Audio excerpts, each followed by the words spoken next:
ठीक आज को 8 मास पूर्वर आरंभ करी मो यूट्यूब जर्नी आउ जर्नी बढ़िया सुपर आरंभ होता आउ मो मन में थिला जे एई गोटे वर्ष भितर मो गोल को अचीव करके ही रही।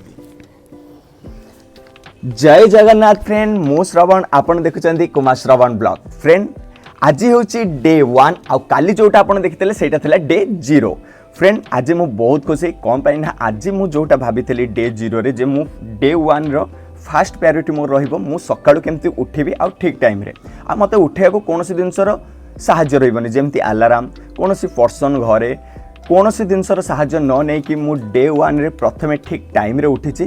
भाग्य भलो मु प्रथम स्टेप जल्दी हासिल कर देछि काहे ना मते एटा मोटिवेट करिवो। हो फ्रेंड आउ बेसी किछि कहबिनी, प्रथमे मु एते कहया चाहूची फ्रेंड जदी कोनोसी जिनस शेड्यूल भितर प्रोब्लेम हुए किंबा कहिले प्रेजेंट कला बेले किछि असुविधा हुए ताले मते क्षमा करिवे आपनको सान भाई किंबा बड़ भाई हिसाब रे मु आपण मानकु बहुत सारा धन्यवाद देबी काहे ना आपण माने मो वीडियो रे बहुत सारा भल पाया दउचंती। तापरे सेकंड कथा होची फ्रेंड आज मु जणेबी आपण मानकु दिन जाकर स्टेप बाय स्टेप रूटीन जोटा केवल कहबिनी जोटा आपण मानकु कहिबा सहित करी मध्य देखैबी। फ्रेंड आउ डेरी करबानी डे स्टार्ट कर दवा। एना वर्तमान टाइम हेलानी सकाळ 6टा आमे स्टार्ट करबा हमर सेकंड स्टेप। आसंतु देखिबा फ्रेंड कोन होची आगु। आस आस आस विपरीत घटिला मो सहित 8 मास भितर मु 8टा काम भी परफेक्ट करि पाइलिनी। आ मु भाबितली ए वर्ष भितर सब दिन अचीव करिवि। आ ए वर्ष सरिया पई रहिला आ 2 मास मात्र। आ ए लास्ट 2 मंथ भितर मो निजको परिवर्तन करिया मु चैलेंज नै छी। फ्रेंड मो हाथ रे एबे अछि व्हाइट बोर्ड आ आपण जानि सारिबेनी मो हाथ रे व्हाइट बोर्ड कोन पई अछि आ जो माने जानि नांती से माने जानिया को मु कहिया चाहूची। फ्रेंड मु जो लाइफ को चेंज करिया पई जो माइंडसेट करिछि भाबिछि जो लास्ट 60 दिन ए वर्षर अछि किबा आ 2 मास अछि से दिनस को फुल प्लानिंग करबी मु एथरे डे बाय डे रूटीन बनेबा कौन रहिबा हमर प्रतिदिन रूटीन आ ताको केमते टार्गेट बने के हम फुलफिल करिबा से दिनस सब एथरे लिखिबा आ तैयारी करिबा शेड्यूलटा ओके।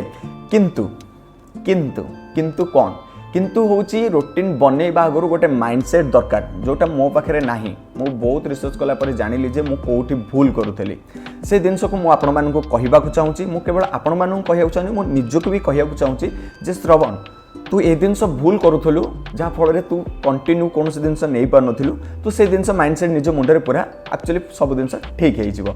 सेति आमे डेरी करबानी रूटीन बनेबा आगरु से जिनस ऊपर डिस्कशन करबा तापर कथा बा रूटीन ऊपर। आसंतु मो रूटीन बनेबा आगरु कोन पई आपण मानन कहली जे मो माइंडसेट चेंज करियार अछि। मु खास करके एथि पई कहली जे मो पाखरे इच्छा शक्ति अछि, मो पाखरे रिसर्च अच्छी कि मुझे करें कौन पाई करें केवल ये 3टा 4टी कारण सकाशु मु शेड्यूल भी बनाई दिए कि मुझे करें थरे नु दिथर नु 8-10 वर्ष होला मुझे कौन पाई गोटे हूँ कारण हूँ मुझे सब चाहिए ना 100% मु पाइबी 100% कहीं पाई ना जोटा मुझे चाहूँगी पाइबी बोली सेटा हूँ मोर प्रथम भूल। सेकेंड भूल हूँ मु सब बिग एक्शन निए भाई मु 10 वर्ष पर कौन करी 20 वर्ष पर कौन करी 5 वर्ष पर कौन करी मुझे 2012 रे थी से भाई 2024 बेलू मोर एडे फिगर होता मुझे जिम जाऊँगी देखो आज मुझे केमती अवस्था अच्छी ठीक अच्छे सेटा मोर सेकेंड भूल अच्छी। थर्ड भूल हूँ मु चिंता कर दिए किंतु एक्शन नहीं पारे कौन एक्शन नहीं पारे एक्शन नेबी केमी जदि मु स्टेप बाय स्टेप चिंता करती ताले एक्शन नहीं पारती।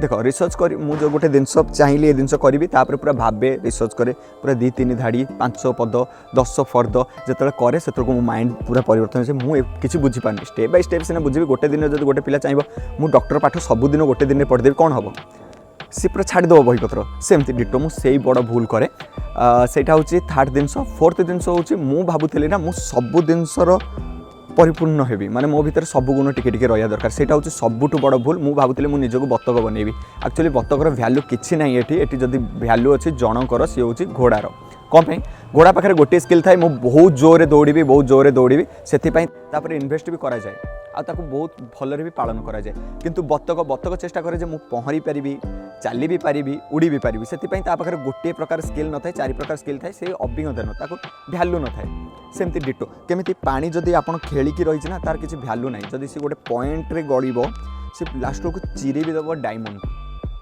से सब जिनस मु बड़ भूल करूली ये सब जिनस माइंडसेट मो मुंडरू काढ़ी एमती ही लाइफ रे कौन जिनस को अचीव करहबनी से जिनस को परिवर्तन करी तापर माइंडसेट परिवर्तन कर सारा रूटीन को फॉलो करी ठीक अच्छे फ्रेंड।